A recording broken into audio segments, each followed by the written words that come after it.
1 Corinthiens chapitre 12.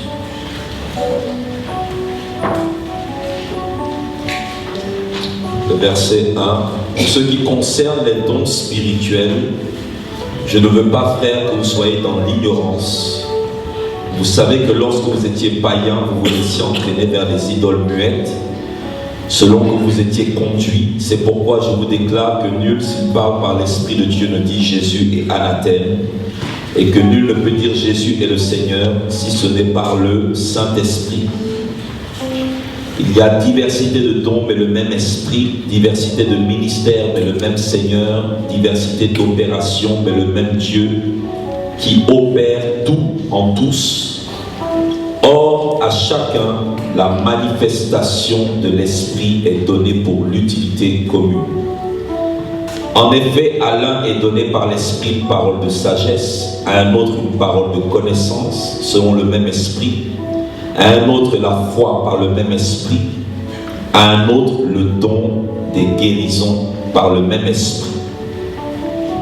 Le verset 11 dit « Un seul et même Esprit opère toutes ces choses, les distribuant en chacun en particulier comme il veut. » 1 Corinthiens 14, le verset 1 « Recherchez la charité, aspirez aux dons spirituels. » Amen. Amen. On peut prier pour la parole de Dieu. Quelqu'un veut prier avec moi? Dépose ta Bible à côté. Je ne sais pas, je sens qu'il faut qu'on prie. Tu vas dire, Seigneur, tout esprit qui veut m'empêcher de recevoir ma grâce, tu le dégages ce matin. Tu vas prier comme ça. D'accord? Quelqu'un a prié? Tu veux prier? Tu veux prier? C'est la prière qui ouvre le ciel. Alléluia. C'est la prière. La prière même peut fermer le ciel. Tu sais que ta prière peut fermer le ciel sur la tête d'un méchant. Et elle peut ouvrir le ciel sur ta vie. Elle fait les deux. La prière n'ouvre pas que le ciel, elle peut fermer le ciel. Donc la prière, c'est dangereux. Alléluia. Je dis, Seigneur, ce matin, si quelqu'un avait fermé mon ciel, moi je l'ouvre à nouveau au nom de Jésus de Nazareth. Ce que tu lis sur la terre est lié dans le ciel. C'est-à-dire lié là, c'est ce que tu autorises sur la terre sera autorisé dans le ciel. Ce que tu délies sera délié. Plutôt ce que tu lis là, c'est ce que tu interdis, sera interdit dans le ciel. Et ce que tu délies, c'est-à-dire la chose que tu veux là, si c'est selon la volonté de Dieu, Dieu aussi le veut pour toi. Alléluia. Prie le Seigneur que sa parole te bénisse ce matin. Prie le Seigneur que sa parole te touche. Prie le Seigneur que là où l'ennemi, Satan, qui est opposé à la prédication de l'évangile, qui s'éloigne au nom de Jésus de Nazareth, Seigneur, nous prions maintenant que le ciel soit ouvert. Que le ciel soit ouvert. Si un esprit était venu s'arrêter au-dessus de ce toit, au-dessus de ce bâtiment, pour créer des interférences entre le ciel et la terre, Seigneur, nous déclarons que dans ce ciel, il n'y a plus d'interférence entre le troisième ciel et nous, au nom de Jésus de Nazareth. Seigneur, nous commandons que les esprits méchants dans les lieux célestes s'éloignent de ce ciel. Seigneur, nous ordonnons au nom de Jésus, au nom de Jésus, que le ciel soit fermé sur la tête de tous ceux qui ont décrété des malheurs sur nous. Que le ciel devienne ouvert. Seigneur, que les cœurs deviennent ouverts. Seigneur, donne-nous des cœurs ouverts pour recevoir ta parole. Donne-nous des cœurs ouverts, des cœurs disposés. Donne-nous l'intelligence. Que tous les démons opposés à la parole de Dieu soient expulsés et évacués maintenant de cette salle. Au nom de Jésus de Nazareth. Au nom de Jésus de Nazareth. Prie le Seigneur. Prie le Seigneur. Gloire à Dieu. Dieu peut te donner le don qu'il veut ce matin, même un don qu'on n'a pas enseigné. Donc il faut avoir le cœur ouvert. Nous parlons des dons. Le mot don vient de charisma. Charisma qui signifie une faveur qu'on ne mérite pas.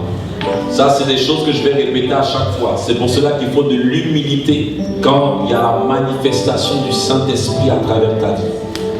Charisma parle de différents types de grâce, de faveur. Ça parle premièrement de la grâce au niveau de ton salut, le pardon de tes péchés. Alléluia. C'est-à-dire, avant de rechercher la grâce pour être utilisé par Dieu, recherche la grâce du pardon de tes péchés. Recherche la grâce pour marcher dans l'obéissance envers le Seigneur. Parce que les personnes que Dieu veut utiliser, Dieu veut utiliser des vases propres. Dieu peut utiliser un vase sale. Dieu peut utiliser un vase sale, mais Dieu peut faire utiliser des vases propres. Alléluia. Parfois, Dieu n'a pas le choix. Mais Dieu n'a pas le choix pour une période. Après, Dieu aura encore le choix. Quand Dieu a le choix, il peut te mettre de côté si ton vase est sale. Regardez l'air de Paris. C'est un air pollué, mais il fait vivre quand même. C'est pour cela que si tu as une vie qui n'est pas propre, fais attention. Le don que tu manifestes n'a rien à voir avec l'approbation de Dieu. Beaucoup de gens sur la terre et dans la Bible, Dieu les utilise en étant fâché contre eux. Je vous le dis toujours, Dieu a utilisé Moïse en étant fâché contre Moïse quand il a frappé le rocher 2 fois au lieu de parler. Dieu a utilisé Aaron en étant fâché contre Aaron. Dieu a utilisé Samson en étant fâché contre Samson. Dieu a utilisé Saül en étant fâché contre Saül. À un moment aussi, Dieu a utilisé David en étant fâché contre David. Donc, il faut bien comprendre le sens du mot don. Le mot don ne veut pas dire que le don t'appartient. D'ailleurs, sur la terre, rien n'est à toi. Parfois, tu dis ma maison, ma voiture, tu vas mourir, tes enfants vont récupérer ça. Que tu aimes tes enfants, que tu n'aimes pas tes enfants, que tes enfants t'honorent, que tes enfants ne t'honorent pas, tu vas tout laisser là, tu vas partir. Que tu n'aimes plus ta femme ou que tu aimes ta femme là. Vous êtes mariés, régime communauté de biens. Si le droit est bien, c'est mon ami, un pays comme les États-Unis là. Il faut avoir raison où tu veux, il faut partir. Madame, elle peut prendre 80% de ta fortune. Vous me suivez? Parce qu'en réalité, tu ne possèdes rien. Tu n'es qu'un gérant momentané de certaines choses. Aujourd'hui, tu as une voiture, tu peux la vendre, ça devient la voiture de quelqu'un d'autre. Là, on peut te la voler. Même le souffle de vie que tu as, il n'est pas à toi. C'est Dieu qui te le prête gratuitement. Parce que s'il devait t'envoyer la facture, personne ne peut payer la facture du souffle de vie. Donc si on ne peut pas payer la facture de la respiration physique, imagine alors la facture de la respiration spirituelle, la vie éternelle. Alléluia. C'est pour cela que pendant que tu es vivant, tu as intérêt à ne pas être un rancunier. Parce que nous disons merci Jésus parce qu'il nous a pardonné. Tu as intérêt à pardonner quel que soit le défaut et le péché de la personne. Alléluia. Car nous sommes sortis nus du ventre de nos mamans et nous repartirons nus dans le sein de la terre. Même tes vêtements ne sont pas à toi. Parce qu'un jour tu as trop grossi, tu passes à quelqu'un d'autre. Tu as trop maigri, tu donnes à quelqu'un d'autre. Même ton mari, ce n'est pas ton mari, parce qu'au ciel, il ne sera plus ton mari. Ta femme au ciel ne sera plus ta femme, tes enfants au ciel ne seront plus tes enfants.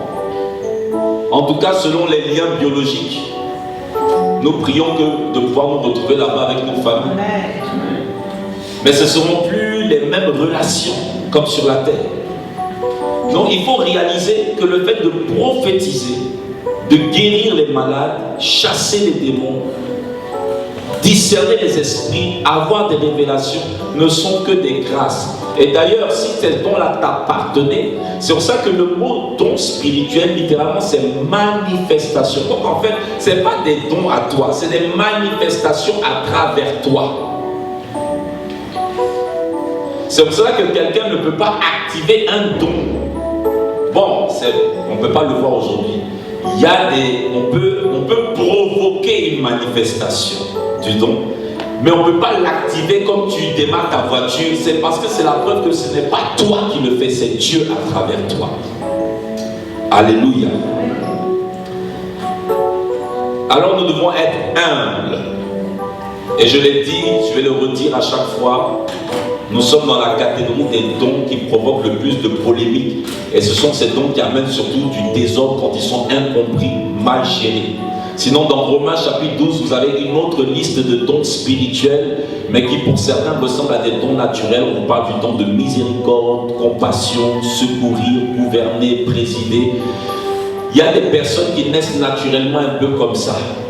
Mais il y a des personnes qui étaient par exemple très timides, et en Christ, elles sont métamorphosées par l'Esprit de Dieu.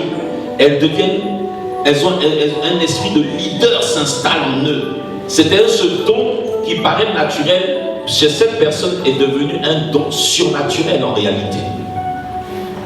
Mais c'est un don qui est spirituel, mais qui n'est pas spectaculaire aux yeux des hommes. Or, les dons les plus spectaculaires ne sont pas forcément les plus importants. Quand par exemple vous voulez vous marier avec quelqu'un, vous allez d'abord, même si vous êtes spirituel, vous regardez quand même un peu le corps, vous regardez un peu la démarche, vous regardez un peu il ne faut pas qu'on joue trop les esprits. Alors, mais qu'est-ce qui est le plus important? Est-ce que ce sont les mains? Parce que tu vas regarder les doigts, s'il y a un joli vernis, s'il y a quand même un petit maquillage, pas les peintures que vous faites. Tu vas regarder quand même s'il y a un petit... Ouais, quelque chose, un genre quoi, qui te parle un peu. Voilà. Mais le plus important, c'est pas les mains, c'est pas les pieds, c'est pas les abdos, c'est par exemple le cœur, les poumons. Vous coupez un bras, vous coupez une jambe, la personne peut vivre. Enlevez un poumon, la personne meurt. L'homme ne peut pas vivre avec un seul poumon, à ma connaissance. On peut vivre avec un seul poumon? Ah, ok. Mais en tout cas, là, tu ne vas pas bien vivre. Là, en tout cas, tu ne pourras plus courir comme avant, ça c'est clair. Mais enlevez le cœur, mais enlevez l'estomac. Il y a des parties du corps là qui sont importantes, les organes qu'on ne voit pas, cachés à l'intérieur. C'est ça le plus important dans le corps. Et souvent nous passons même plus de temps à entretenir la peau avec des crèmes, des pommades, des cheveux, les coiffures. Les femmes, elles sont 10 femmes en même temps. Lundi, c'est les cheveux sont là. Mardi, c'est ici. Mercredi, c'est revenu là. Ça, c'est fort. Mais regardez, parfois, en dehors du spirituel, nous mangeons mal. Nous nous nourrissons mal. Nous dormons mal. Et souvent, les organes à l'intérieur sont maltraités. Et après, nous disons, nous sommes tombés malades, c'est un démon. Ça, c'est pas un démon, c'est un désordre. Nous buvons des choses qui ne sont pas bonnes pour le corps, en excès. Vous voyez un peu? Et on se préoccupe plus de l'extérieur que de l'intérieur. Il en est de même dans le corps de Christ. Les gens se préoccupent plus des dons de prophétie, le fait d'avoir des visions, des songes, au lieu de se préoccuper de la miséricorde, de la patience, du pardon.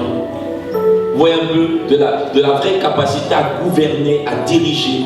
C'est ça que Dieu préfère. Si vous voulez, les autres dons là, c'est comme les organes intérieurs. Ces dons-là dont nous parlons, ça c'est l'aspect extérieur. Mais les deux sont importants parce que tout vient de Dieu. Alléluia. Vous me suivez? Donc si toi tu prophétises et que ton frère ne prophétise pas, tu n'es en rien super. Moi je connais beaucoup de gens. Dans la semaine, là, il prie seulement 1 heure. Il dort, il se réveille. Il va te dire, j'ai rêvé sur toi. Toi, tu pries 4 heures. Dieu ne te parle pas comme ça. Mais lui, comme Dieu lui parle comme ça, il pense qu'il est fort. Alors qu'il est en danger, le frère. Certains, quand ils vivent dans le désordre, dans le vol, le mensonge, l'impudicité, oh, il n'y a que Dieu qui peut le juger. Mais mon ami, c'est la preuve que toi, là, tu es un bébé dans la foi. Moi, j'ai un frère comme ça dans le ministère, un jour qui m'a sorti ça. J'ai dit, mon ami, c'est la preuve que toi, c'est parce que Dieu t'a donné le don de révélation. J'avais un ami comme ça. Il était brouteur. Dans un pays, là, vous savez ce que c'est. Dans un autre, on dit, il fait mal. Il est à l'église, il dirige le culte.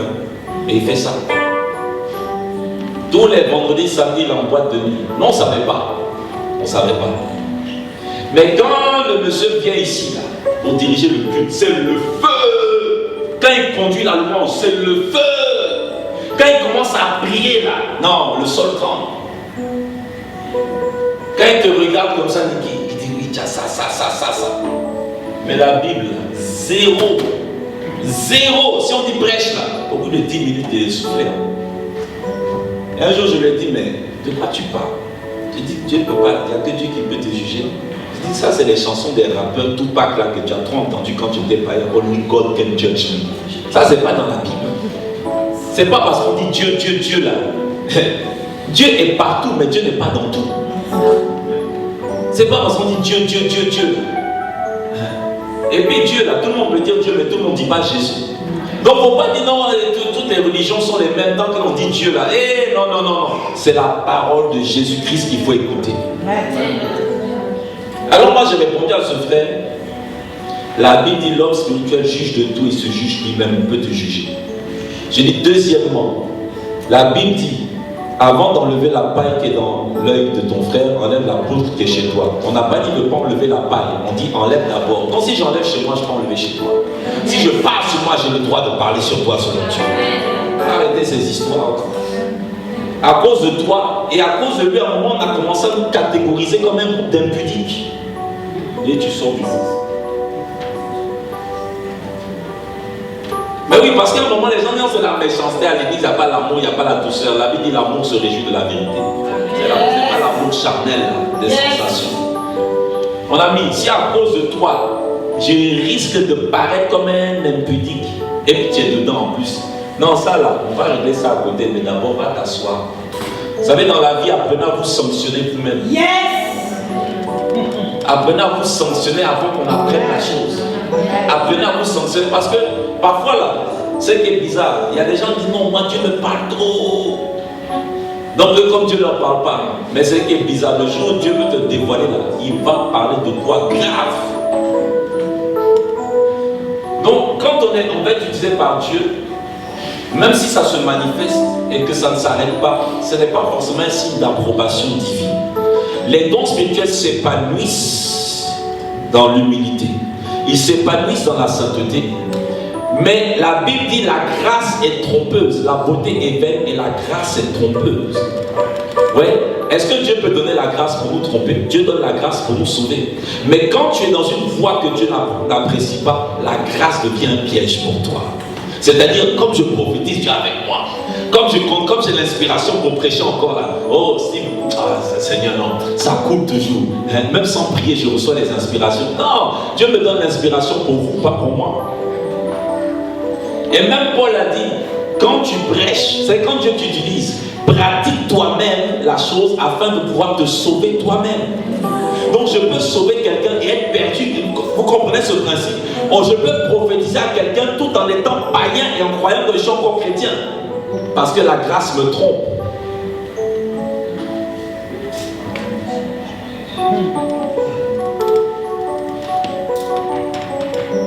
Non, je me coiffe comme je veux, je m'habille comme je veux, je me sexy comme je veux, Dieu prophétise. La dernière fois, j'ai imposé les mains, Dieu a guéri le malade, j'ai ordonné au démon de partir, le démon est parti. Non, mais ça, c'est pas un problème, parce qu'en réalité, c'est pas toi qui le fais, c'est celui qui est en toi qui est plus grand que celui qui est dans le monde qui le fait. Toi, tu es juste un tuyau d'arrosoir, tu n'es pas la source. Sinon, le tuyau, là, on le change, hein. Mais le robinet, là, on ne va pas le changer comme ça. Même si on change le robinet, on ne change pas la source. Et parfois, Dieu peut nous supporter selon sa volonté souveraine et puis peut nous échanger. Je veux prévenir les gens, chacun a un sosie spirituel. C'est pas, ne cherchez pas dans la Bible, ça c'est l'évangile selon Steve Lopez. Amen. Mais je vais me baser sur l'évangile. Quand Saül a été mis de côté, Dieu a remplacé par David. C'est que vous allez remarquer que Dieu n'a jamais de chaise vacante. Parce que parfois on pense que la mission qu'on a reçue là, il n'y a que moi qui peux l'accomplir. C'est pas vrai. Quand Moïse a désobéi et Dieu lui a dit tu ne rentres pas à Canaan, Dieu l'a remplacé par Josué. Quand Aaron aussi a désobéi, Dieu a attendu, il l'a remplacé par Éléazar, son fils. Et vous savez pourquoi parfois Dieu attend? Parce que l'autre est trop petit. Dès que l'autre devient adulte, il allait monter sur la montagne, mourir tout de suite. Quand Judas a trahi le Seigneur, Dieu l'a remplacé par Matthias. Parce qu'il me faut 12, pas 11 apôtres. Amen. Amen. Dans la vie avec Dieu, là, si tu fais. Quand Élie a cru qu'il a trop travaillé pour Dieu, j'ai déployé tout mon zèle, il a commencé à critiquer tout le monde autour de lui. Parce que même dans l'église, parfois, quand on travaille bien, on commence à critiquer, ah, il ne faut rien, il ne faut rien. Dieu même, ça peut arriver au départ, tu as raison, mais Dieu peut trouver que ça devient excessif. Il dit, j'ai encore 7000 personnes en Israël que tu ne connais pas. Ah, ils sont cachés. Tu sais, j'ai 7000 prophètes dans le même potentiel que toi, Élie. Parce que l'onction que tu as, c'est moi qui te l'ai donnée. C'est pas toi qui l'as arraché. Je connais des gens, ils se convertissent aujourd'hui, demain matin, ils prient pour quelqu'un, la personne tombe. Lui-même, il ne sait pas ça, c'est pourquoi. Il y a des gens qui se convertissent aujourd'hui, demain matin, 2 jours après, ils voient un ange. Il ne sait pas que ça existe. Toi, tu es converti depuis, hein, tu pries, là, Dieu ne fait pas ça. Dites avec moi, tout est grâce. Et un don, la Bible dit, Dieu ne se repent pas de ses dons et de ses appels. Souvent, c'est pour ça que Dieu manifeste sa grâce. Excusez-moi, mais le don peut se perdre. Souvent, si tu vas à l'excès, parce que Dieu nous donne tous un temps de repentance. Si tu dépasses parfois ton temps, toi, tu as l'impression que le don est parti. Parce qu'il y a des gens, quand ils prient là, ils veulent même enseigner Dieu. Seigneur, tu as dit. Ta grâce, là où le péché abonde, ta grâce surabonde. Donc plus je pêche, plus tu me pardonnes. Mais qui vous a prêché un tel évangile?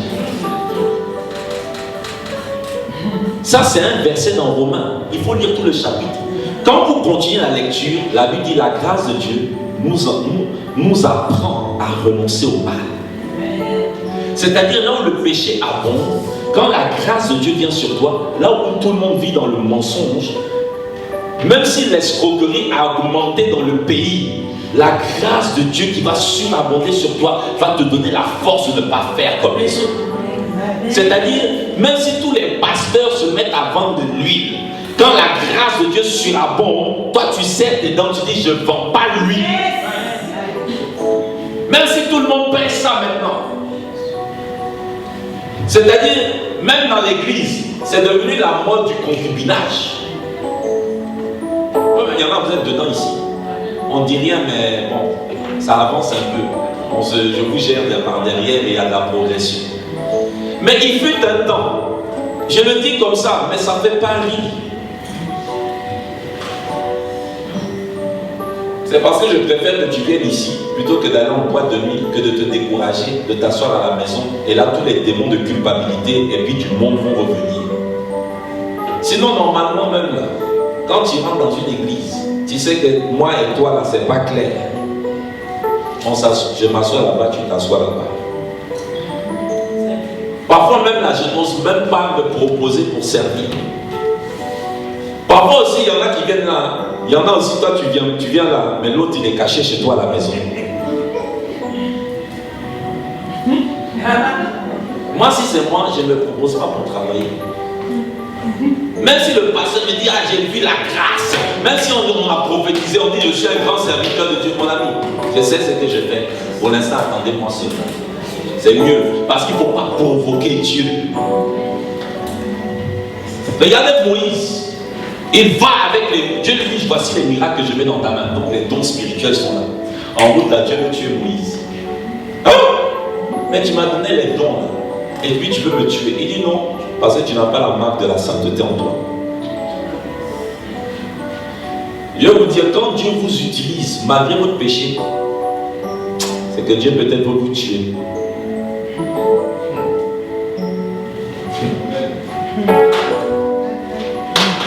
Je préfère que Dieu enlève le don en même temps que je pêche. Mais quand le don reste, Je pêche, le don reste. On me parle, le don reste. On me conseille, le don reste. Je ferme ma tête, le don reste. C'est que Dieu veut te frapper quelque part. Pas forcément Dieu au sens physique, c'est que Dieu vous dit la vérité. Dieu a prévu de gâter quelque chose dans ta vie. C'est que peut-être là, fais attention, tu vas perdre ton travail bientôt. Dieu va créer une situation. Oh, vous pouvez le test. Quand je prêche comme ça, c'est des choses qui arrivent parfois.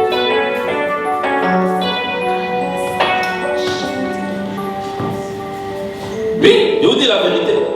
Toutes les personnes qui ont manifesté la grâce en étant dans la désobéissance, Dieu a crevé les yeux de Samson. Quand l'onction est revenu, là, les yeux ne sont jamais revenus. Faites attention parce qu'au jour même de la restauration, il y a quelque chose que Dieu ne redonne jamais pour que tu te rappelles toujours de ce que tu as perdu. Afin de te dire, il ne faut pas que je perde autre chose.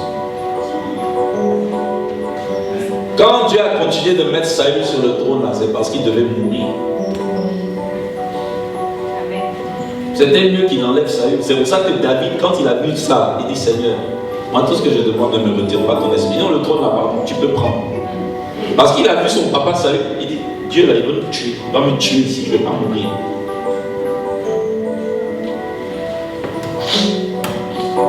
Quand David a couché avec Bathsheba, David, il a l'onction. Je suis le roi de l'Éternel. Au point que Nathan est obligé de parler avec. Parce que David, c'est pas n'importe qui. Il est roi et il est prophète. Donc, il ne parle pas seulement un roi. Il parle à son collègue prophète et qui n'est pas le tout et qui est un prophète dangereux. Parce que David, c'est un prophète qui a vu loin dans l'avenir. Donc, il met les formes. Il dit, non, tu vois, il y a quelqu'un, tout ça. Il dit, mais ça, c'est qui ce gars? Il dit, mais c'est toi. C'est toi. C'est toi le monsieur dont je parle là, qui a pris la brebis des gens, qui a couché avec, qui a tué quelqu'un. C'est parce que Dieu avait prévu de tuer son enfant. Sinon Dieu pouvait le taper depuis. Il dit, comme tu veux jouer avec moi, c'est parce que j'ai besoin de toi. Vas-y, je vais tuer ton fils, tu vas voir. David a gêné 7 jours, sans manger, peut-être même sans boire. L'enfant est mort. Le jeûne et la prière ne font pas toujours fléchir la volonté de Dieu. Le jeûne et la prière ne changent pas la volonté de Dieu. Le jeûne et la prière changent ta volonté pour te soumettre à Dieu. Moi, le jour où j'ai compris ça, j'ai dit, non, mais attends, Dieu là, en fait, quand on le sert, là, ça bénit et puis ça tue en même temps. J'ai dit, bon. Même un jour, quand j'avais rétrogradé là, les gens m'ont revu à l'église. Oh, il est revenu, il est revenu. Comme les gens m'appréciaient bien, je me suis assis dans mon coin là. On dit, il faut faire. Pour l'instant, là, j'ai besoin de nettoyage. Parce que moi, je sais où mes mains sont reparties, où mes pieds sont repartis, où ma bouche est repartie, où ma tête est repartie. Ne me mettez pas dans des problèmes. Alléluia. Je ferme cette parenthèse, mais c'est très important à comprendre que les dons marchent avec le caractère. Il vaut mieux rechercher le caractère que les dons.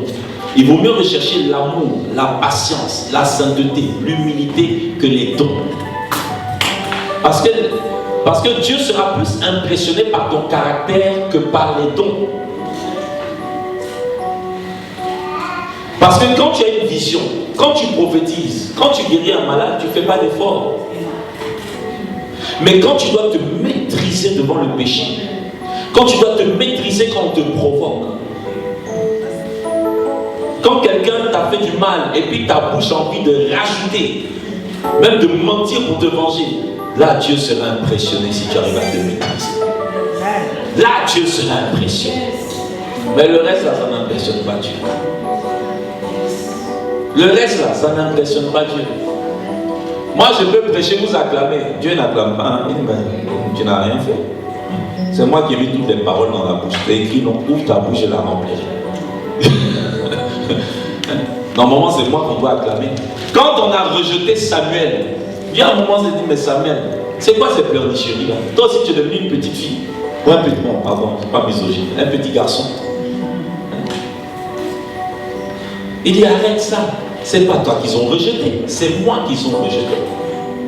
Mais moi je ne suis pas là en train de me lamenter. Avançons. Alléluia. Dis à ton voisin, recherchons surtout le caractère. Ok, parlons maintenant du don des guérisons. Le don des guérisons, ça c'est pas un don trop loin à enseigner.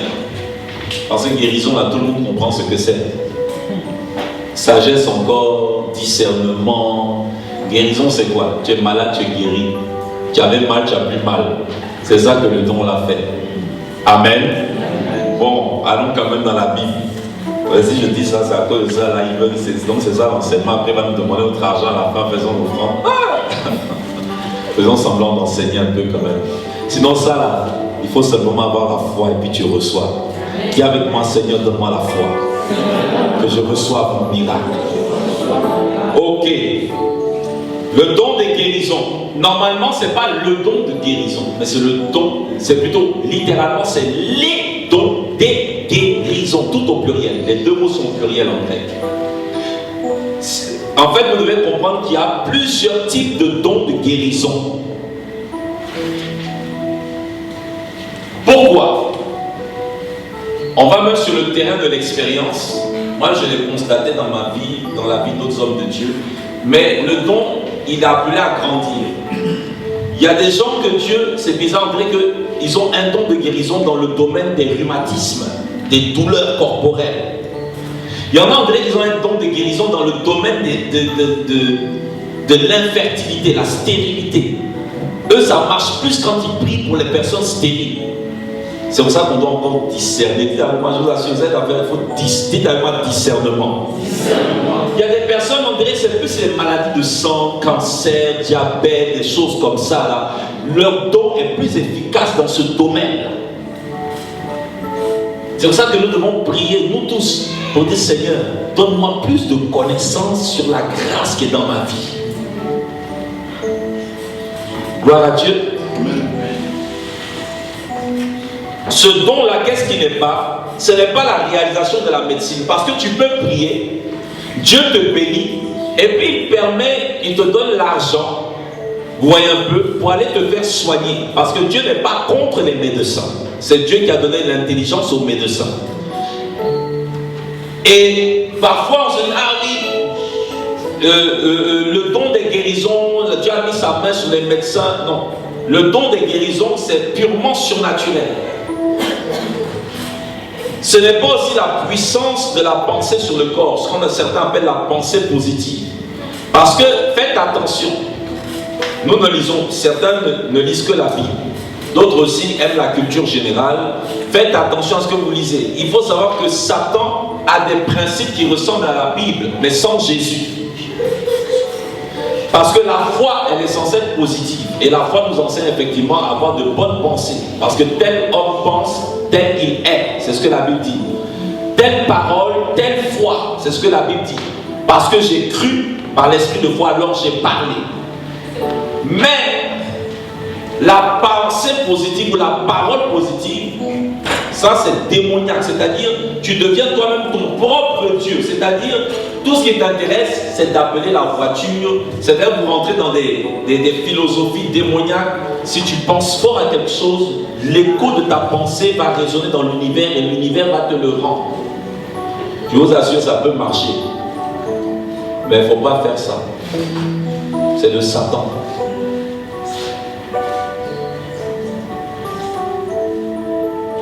Parce que les gens pensent que quand tu fais ça, c'est toi-même. Non, quand tu fais ça, en croyant fort, mais vous pensez que l'univers c'est quelque chose. Dans l'univers, là, il y a des esprits. Dans les lieux célestes, dans l'atmosphère. Quand on dit fais le vide en toi. Mais une bouteille d'eau, quand vous la videz, elle est quoi? C'est pas vrai. Elle se remplit d'air. C'est vrai, à l'œil nu. L'habitude nous dira, oui, elle est vide par rapport au contenant qu'on veut boire, l'eau. Mais dans la réalité, elle n'est pas vide. L'air a pris la place de l'eau. Or, l'air, là, c'est invisible. C'est comme les esprits. Quand tu es vidé, un esprit prend la place. C'est pour ça que la Bible dit, quand un démon est chassé dans Matthieu 12, quand il veut revenir, il regarde si la maison est vide. Il ne faut jamais être vide. Il ne faut jamais faire le vide. Hein. Concentration fait le vide. Quel vide? La Bible dit soyez toujours remplis du Saint-Esprit. Tu veux me vider de quoi? Ouais, des trucs sataniques comme ça. Mais ça a amené avec tellement d'éloquence, tellement de mielleserie, tellement d'intellectualisme. Et puis comme c'est dans des livres, tu n'es pas allé apprendre ça sur une case dans un village. Donc c'est comme si tu dis, oh mais ça c'est vrai. Ça c'est des choses qu'on brûle.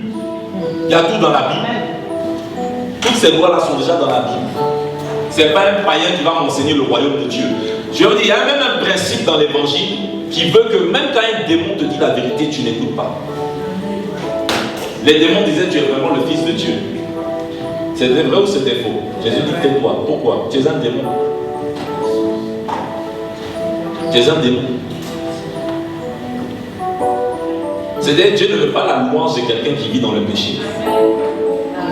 Mais ta louange là, c'est que tu chantes là. Gloire, gloire à Jésus. C'est faux, c'est vrai, mais tais-toi. Vous comprenez? Sinon les démons à plusieurs reprises ont dit, oh tu es vraiment le fils de Dieu. Taisez-vous, bande de démons. Ouais, c'est comme dans la vie quand quelqu'un ne te respecte pas et puis il te donne de l'argent. L'argent là, c'est vrai ou c'est faux? C'est un vrai argent. Tu dis parce que tu ne me respectes pas, garde ton argent. C'est comme ça. Alléluia. Vous êtes calme. Amen. Le don des guérisons, ce n'est pas la prière de foi qui reçoit la guérison. C'est différent. On va le voir. Le don des guérisons, ce n'est pas l'onction d'huile pour les malades. Et le don des guérisons, là, ce n'est pas le magnétisme. Vous connaissez les magnétiseurs là? Parce que quand on parle de la main là, moi j'ai vu des gens, une fois j'ai prié pour quelqu'un, ah tu as le magnétisme, j'ai dit mon frère, non, ça c'est pas du magnétisme, non, fais pas de magnétisme, il n'y a rien dans mes mains, c'est la grâce de Dieu. Alléluia. Donc s'il y a des gens qui guérissent l'autre côté là, nous on fait les guérisons au nom de Jésus. Si la guérison ne se fait pas au nom de Jésus, pardon, je préfère même garder ma douleur. Parce que tu vas m'enlever ça, tu vas me remplacer ça par quoi? Je ne sais pas. Alors, le don des guérisons, c'est la manifestation surnaturelle de l'Esprit de Dieu pour accorder à un homme, une femme, la capacité de guérir d'autres personnes. Mais c'est aussi le don, ce don-là, il a la capacité de détruire les œuvres de Satan. Parce que dans la Bible, les délivrances des démons sont aussi associées à des guérisons. Amen. La Bible dit que Jésus guérissait ceux qui étaient possédés. On ne disait pas forcément qu'ils étaient malades, mais on disait qu'il les guérissait de leur possession. Donc le don des guérisons, il est là pour guérir les malades, mais ce don a la capacité d'expulser les démons. Alléluia.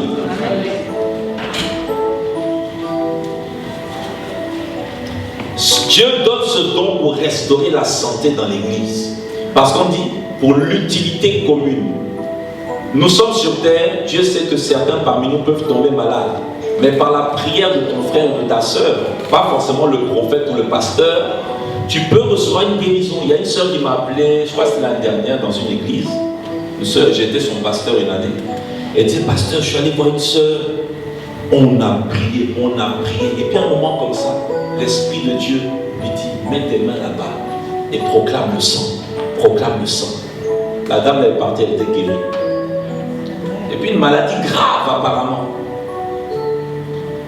Le pasteur a entendu ça, le pasteur était fâché. Pourquoi tu allais prier? Mais attends. Donc dans l'église, là, on va faire la police sur le Saint-Esprit aussi. C'est ça qu'on appelle ordre, que Dieu appelle désordre là.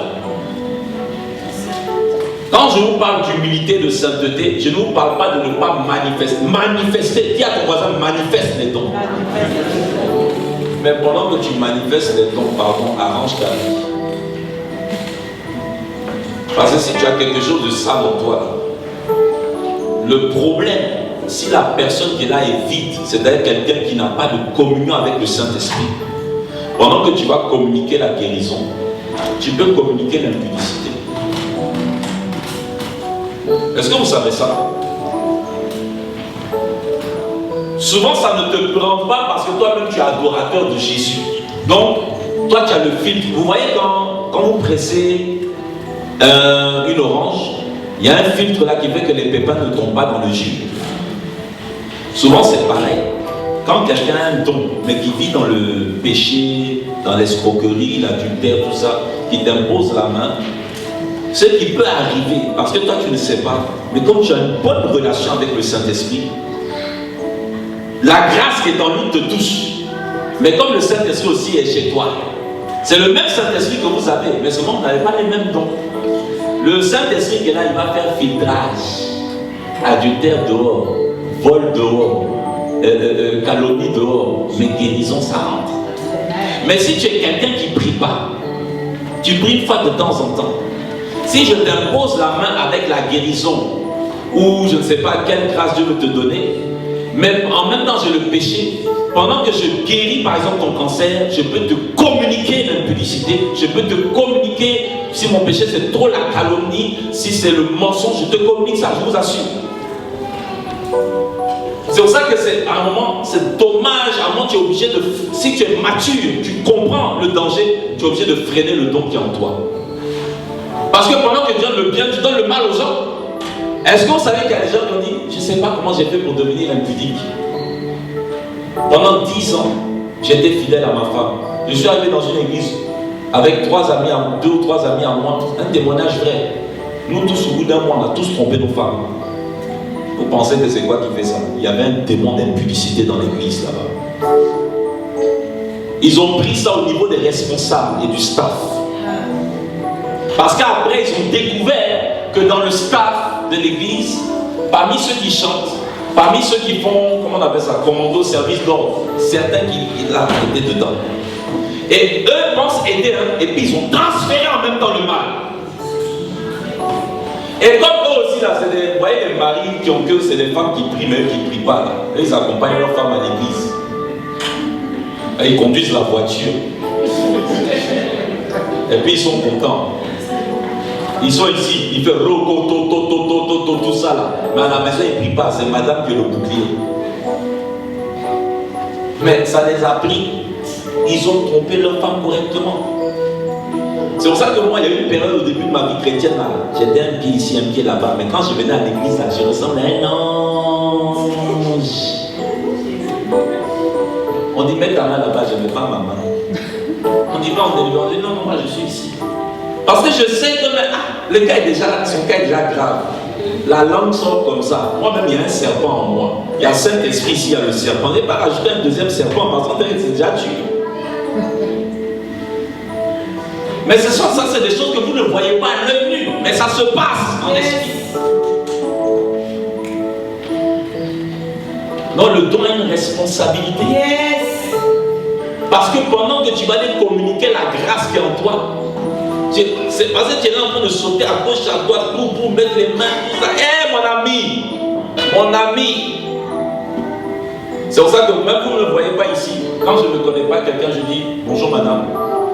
Est-ce que je peux prier pour vous? Vous ne m'avez pas vu faire ça plusieurs reprises.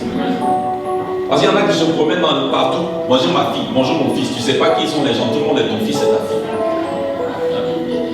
Tu mets ta main dans. La personne a les yeux ouverts, elle n'est pas tombée.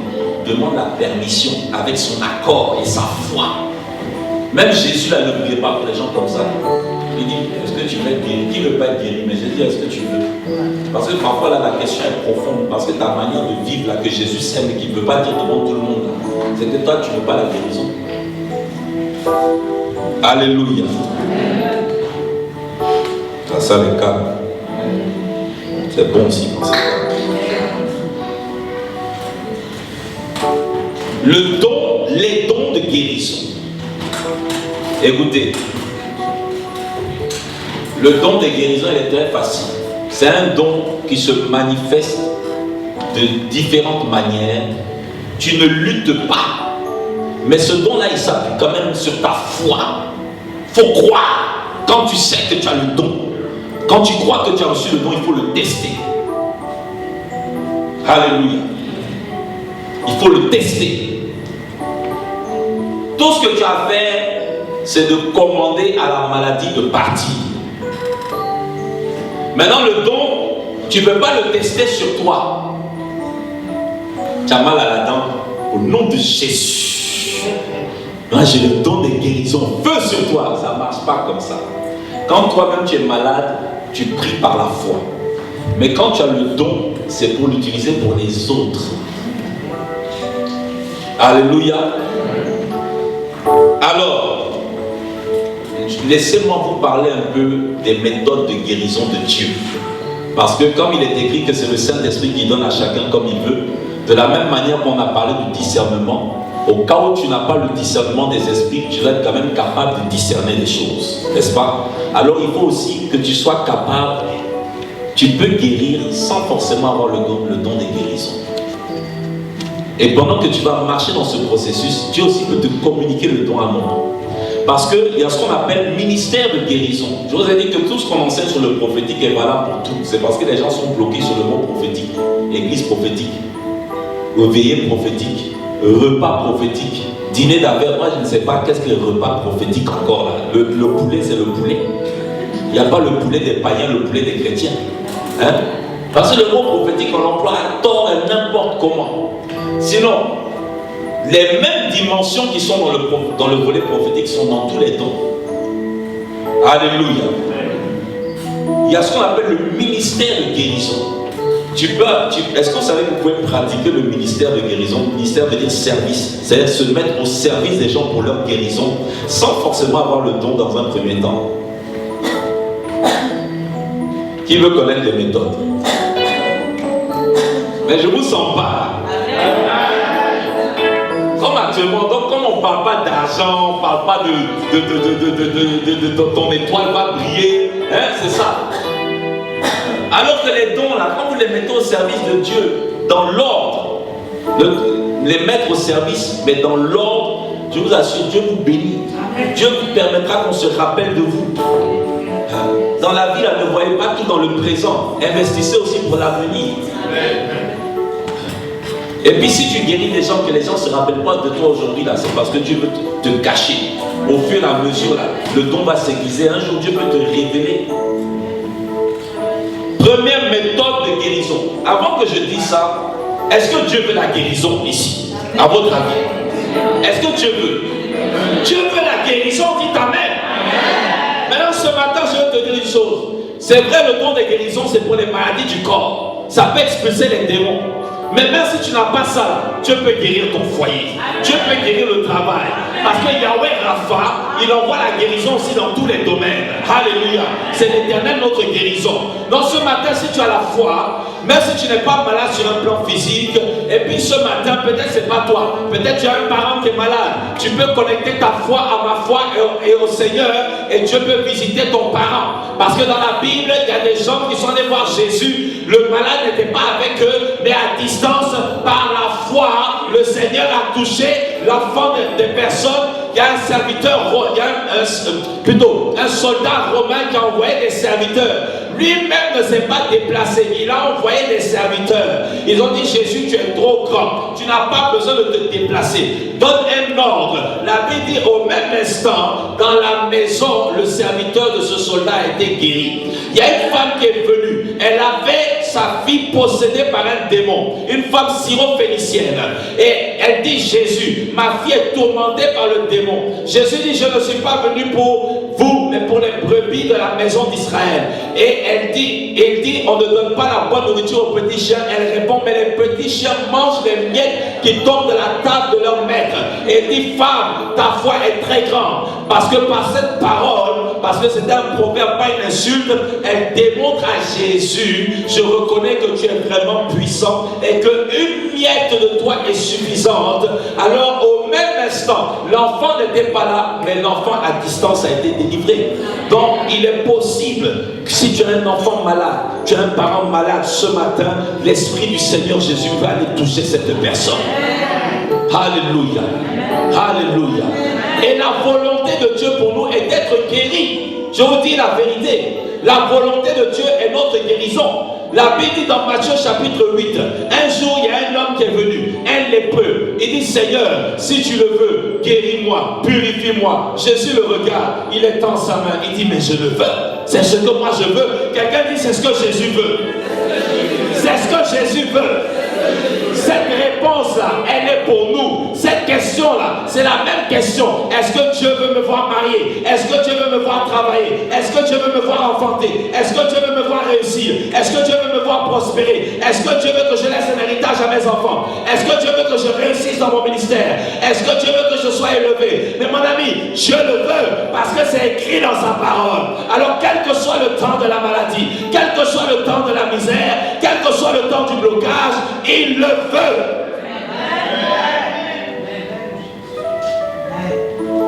Il le veut. Ce qui est bizarre, c'est que parfois il y a plus de guérison chez les païens que dans l'église. Je vous dis la vérité. Moi-même, je suis le premier à le dire. J'ai plus de résultats avec les païens qu'avec les chrétiens. Parce que nous, on est habitués à entendre Jésus, Jésus, au nom de Jésus, au nom Saint-Esprit. Donc, on ne se rend pas compte qu'à l'intérieur de nous, psychologiquement, là, on s'est mis des barrières. Comme ça n'a pas marché une fois, ça n'a pas marché deux fois. Et Dieu, là, il va agir. Dites avec moi, ce matin, il agit. Certainement, mon Dieu agira. Oh, ma foi, réveille-toi. Alléluia. Première méthode, imposition des mains. Je vous donne les références pour qu'on aille vite. Luc chapitre 4, verset 40. Ça, c'est le Seigneur lui-même. Il imposa les mains à chacun d'eux et il les guérit. Et dans Marc chapitre 16, verset 17, il dit, voici les signes qui accompagneront ceux qui auront cru. Et parmi ces signes, ils imposeront les mains aux malades et les malades seront guéris. Donc, par la foi, vous pouvez imposer les mains à quelqu'un. Vous vous appuyez sur la parole de Dieu. Seigneur, tu as dit, nous imposerons les mains aux malades et ils seront guéris. Mais ne le faites pas sans avoir prié. Allez prier d'abord. On ne se lève pas comme ça pour déposer les mains. Allez demander à Dieu de vous remplir. Et par la foi, vous imposez les mains. Et croyez que ce n'est pas votre main qui guérit, mais croyez que le Dieu qui est en vous, là, il peut toucher quelqu'un. C'est comme de l'électricité. Vous n'êtes que le conducteur. Il vous a chargé, vous voyez un peu. Maintenant, quand vous touchez quelqu'un, ce qui est en vous et part chez l'autre. C'est-à-dire la vie de Dieu qui est en vous, elle est transmise à l'autre. Croyez-le de tout votre cœur. Tel Jésus est, tel vous êtes. Il est l'esprit vivifiant, l'esprit communicateur de vie. Alors il est en vous. C'est-à-dire que Christ en vous, c'est l'esprit communicateur. C'est ce que la Bible dit. La Bible dit Adam est devenu une âme vivante, mais Christ est devenu un esprit vivifiant, un esprit communicateur de vie. Donc Christ en toi, c'est l'esprit de communication de vie qui est en toi. Donc quand il veut communiquer sa vie, il veut partager sa vie, il veut étendre sa vie. C'est pour ça qu'il faut le rechercher pour que la vie de Dieu en toi, elle grandisse et qu'elle s'étende aux autres. Vous imposez la main. Je vais vous montrer que Dieu veut vraiment notre guérison. Deuxième méthode. En chassant les démons. Dites avec moi, chasser les démons. Matthieu 8, verset 16. Et c'est là que parfois le don du discernement. Parce que je vous ai dit aussi que les dons spirituels souvent fonctionnent ensemble. Parfois il va arriver que dans l'élan de la manifestation du Saint-Esprit, vous ne vous captez pas, mais parfois il y a 2 dons, 3 dons qui viennent de se manifester. Matthieu 8, verset 16. On amena auprès de Jésus plusieurs démoniaques. Il chassa les esprits par la parole et guérit tous les malades. Luc chapitre 13, verset 16. Cette femme qui est une fille d'Abraham, que Satan tenait liée depuis 18 ans, ne fallait-il pas la délivrer de cette chaîne le jour du sabbat? C'est une femme qui était courbée comme ça depuis 18 ans. Et dans le passage, Jésus dit, c'est un démon. Parce que certains vont parler de quoi? C'est quoi les maladies qui déforment les gens? De la colonne vertébrale, il y a des maladies, comment on appelle ça? Hein? Scoliose? Ok. Scoliose là. Bon, en fait là, c'est pas, tu vas dire scoliose, c'est pas scoliose. Si tu dis scoliose là, ça va jamais partir. Mais comme c'est un démon qui a fait ça, peut-être tu seras obligé de dire démon de scoliose. Tu es assis là et ta mission c'est de déformer cette colonne là petit à petit, petit à petit, petit à petit. Et souvent, qu'est-ce qui peut se passer? Si vous avez eu le discernement des esprits, Dieu peut vous montrer le démon. Alors quand vous voyez ça, comprenez tout de suite dites que Dieu va activer un don directement. Ne commencez pas à dire, ah bon, ok, j'ai donné l'information, on fait comment? Non, non, tu as l'information là. À moins que quelqu'un qui a un don de guérison affirmé, confirmé, toi-même là, dis-toi que tu es le canal de Dieu pour la circonstance. Certainement que le don de guérison veut se manifester en expulsant le démon, la personne va commencer à se sentir mieux. Parce qu'il y a des maladies qui viennent des démons. Il y a des maladies qui viennent des esprits mauvais. Tu vas aller voir le médecin. Tu vas aller venir. On va même t'opérer. Hein. On te soigne, on te répare, ça se gâte. Parce qu'il y a un démon de gâtage. L'entorse, on répare. Il y a un démon d'entorse. Il y a un homme de Dieu un jour qui a chassé le démon de carie dentaire. Vous riez. Mais les démons n'ont pas de limite. Les démons n'ont pas. En fait, c'était quelqu'un, il avait toujours la carie, on soigne. Et le plomb l'a sauté toujours. On soigne le plomb saute. On soigne le plomb saute. On soigne le plomb saute. Et un jour, ça vit peut-être des années. Mais heureusement, il y a un temps pour tout. Dieu est miséricordieux. Le pasteur, un jour donné, il a une vision. Il dit, attends. Et lui-même, il doute. Il dit, mais attends, est-ce qu'un démon de carie, ça peut exister? Je vous dis, les démons sont méchants. Lui, il dit, attends, je vais faire. Il dit, démon de carie dentaire. Il a utilisé ça, il a la vision, mais il faut avoir la foi. Il a parlé. Parfois, il faut braver aussi le camp d'Iraton. Parce que parfois, les gens qui sont trop intellectuels, regardez-moi, les pasteurs analphabètes, vraiment, comment est-ce qu'on peut dire démon de carie dentaire? Ça ne sonne pas bien. Ça ne fait pas démonologique quand même. Ouais, c'est ça, on est fermé. On est fermé. Parce que parfois on a mis plus de confiance dans le médecin humain qu'en le médecin divin. Il y a un démon qui a arrêté là. Tu vas prendre les médicaments là, ça ne va jamais partir. À un moment, il faut apprendre toi-même à te lever chez toi. Bon, l'affaire là, tu prends le papier. Depuis je prie, ça ne part pas. J'ai même jeûné en priant, ça ne part pas. J'ai adoré Dieu, ça ne part pas. Bon, à chaque nom de maladie, il faut mettre démon. Lupus, démon de lupus. Céphalie, démon de céphalie. Tout, tu écris démon. Et puis maintenant, tu prends ta feuille. Aujourd'hui, démon de temps en temps, je te commande de laisser mon corps. Démon de temps en temps, je t'ordonne de quitter cette partie de ma vie, de mon sang. Au nom de Jésus, je rentre en guerre contre toi jusqu'à ce que tu te dégages. Ah, c'est comme ça. Amen. Tant que vous ne les indexez pas en tant qu'esprit, ils vont rester. Jésus même, je vous ai donné l'exemple de Jésus lui-même pour pas qu'on dise que c'est les gens. C'est Jésus lui-même, celui qui maîtrise le monde des esprits.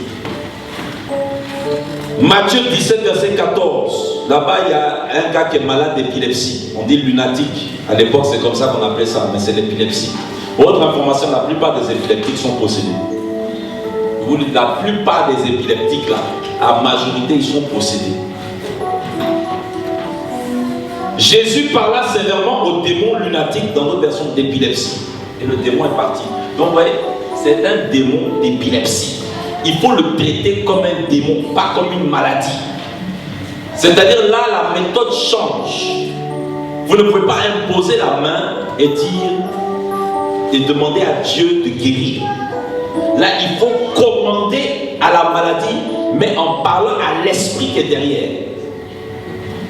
Luc 11, verset 14. Je vais appuyer ça parce qu'il y a beaucoup de démons qui provoquent les maladies. Jésus chassa un démon qui était muet. Lorsque le démon fut sorti, le muet parla. Un démon qui est muet. C'est pas que le démon est muet, mais sa fonction est de rendre la personne muette. Matthieu 12, 22, encore un autre cas différent. On lui a amené un démoniaque aveugle et muet. L'autre, il était muet. Là, il est aveugle et muet. Et il le guérit de sorte que le muet parlait et voyait. Là, c'est le démon qui rendait la personne aveugle et muette.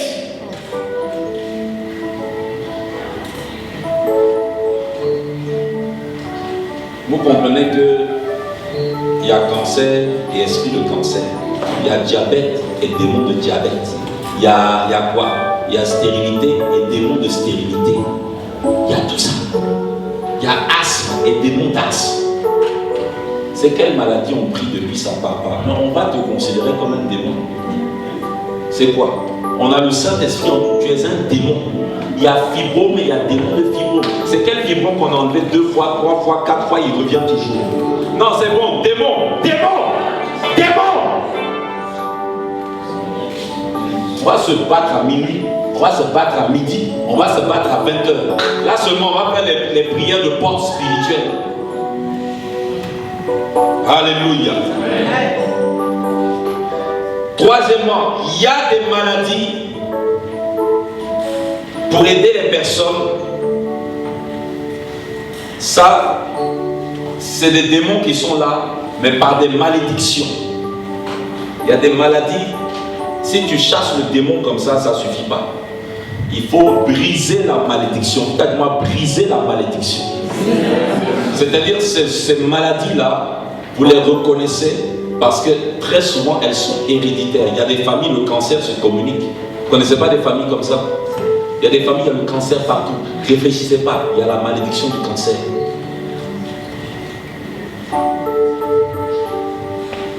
Très souvent, vous allez reconnaître ces maladies parce que la personne commence à reproduire les mêmes symptômes que les autres membres de la famille. C'est-à-dire là, comme je vous l'ai dit, vous devez forcément demander pardon à Dieu par rapport à votre sang. Au sang de vos parents là. Pardon pour l'iniquité. Ce qu'ils ont pu adorer, faire, qui a provoqué ça. Et vous vous identifiez, vous mettez dedans. Tu ne dis pas, Seigneur, pardonne à mes parents. Tu dis, Seigneur, pardonne-nous, car nous avons été rebelles contre toi. Pardonne-nous, parce que par notre désobéissance, nous avons été méchants et nous avons ouvert les portes à la malédiction. Et la malédiction a frappé mes parents jusqu'à moi aujourd'hui. C'est comme ça que tu pries, tu te repens, tu reconnais que ton sang là, il est sale. Comme disait quelqu'un ici, là, parce que j'ai compris qu'on a tous un sang sale. Le seul sang propre, c'est Jésus. Seigneur, maintenant je viens à toi. Parce que le sang de mes parents est en train de rappeler à la malédiction qu'elle a le droit de venir. Parce que je sors d'une lignée impure. Mais aujourd'hui, parce que je t'ai choisi, pardonne cette iniquité. Mais il ne faut pas le faire comme une phrase. Hein. Faut vraiment, parce que je vous dis, tout est question de foi. Parce qu'il y en a aussi, quand vous le faites, Seigneur, c'est comme une phrase. Seigneur, pardonne-nous, nous avons été. Mais ce n'est pas la récitation. On met son cœur et sa foi dedans. Il faut réaliser que tu es mauvais. Tu n'es pas mauvais parce que tu as fait quelque chose de mauvais. Tu es mauvais par nature. L'oiseau ne vole pas parce qu'il est devenu oiseau un jour. L'oiseau vole parce qu'il est né oiseau, mais étant oisillon, il ne peut pas voler. Mais un jour, il va voler parce que c'est sa nature. L'aiglon ne va pas voler parce qu'il devient simplement aigle, mais parce que déjà c'est sa nature. Il faut qu'il grandisse un peu. Tu n'es pas pécheur parce que tu as commis un péché un jour. Tu es né pécheur, alors tu commettras un péché. De sorte que même si tu n'as pas envie de pécher, tu es pécheur. Vous comprenez? Le chien va aboyer parce qu'il est chien. Maintenant, même s'il veut miauler comme un chat, même s'il miaule mieux qu'un chat, même s'il marche comme un chat, même s'il dort dans la litière d'un chat, même s'il mange la nourriture d'un chat, on va dire, mon gars, tu n'es pas un chat, tu es un chien. Donc, un pécheur, même s'il se comporte comme tout bien, à l'intérieur de lui, dans sa génétique spirituelle, il y a la marque de la saleté. Fais ce que tu veux, c'est pas ça. Il faut reconnaître que là, il y a quelque chose que tu as hérité là, qui est mauvais. Et Dieu, c'est ça qu'il voit. Dieu ne voit pas tes dents, tes yeux, tes beaux cheveux. Dieu, il voit ton sang. Il faut accepter ça. Parce que beaucoup de gens sont, oui, mais c'est injuste. Est-ce que moi j'ai fait ça, c'est injuste? Mon ami, c'est juste. C'est bien juste. C'est ce qu'Adam a fait, puis on est dans des problèmes jusqu'à aujourd'hui. Avec notre grand-mère Ève. Mais c'est ce que Jésus a fait. C'est pour ça que c'est juste. C'est ce que Jésus a fait. Et puis, qui est mort à la croix. Personne n'a travaillé. Mais le travail de Jésus seul nous emmène au ciel. Amen. Donc l'héritage spirituel existe. Si vous êtes malade comme ça, ou bien si vous connaissez des gens malades comme ça, aidez-les, enseignez-leur comment prier. Et après, là, Parfois, ça peut demander 2 jours, 3 jours. Parce que souvent, quand on prie là sur le coup, là, on ne croit pas en ce qu'on dit. Parfois, laissez-vous du temps dans la présence de Dieu. Honorez le Seigneur. Et puis, laissez ces paroles monter. Croyez en ces paroles. Méditez que vraiment ton sang, là, il y a quelque chose.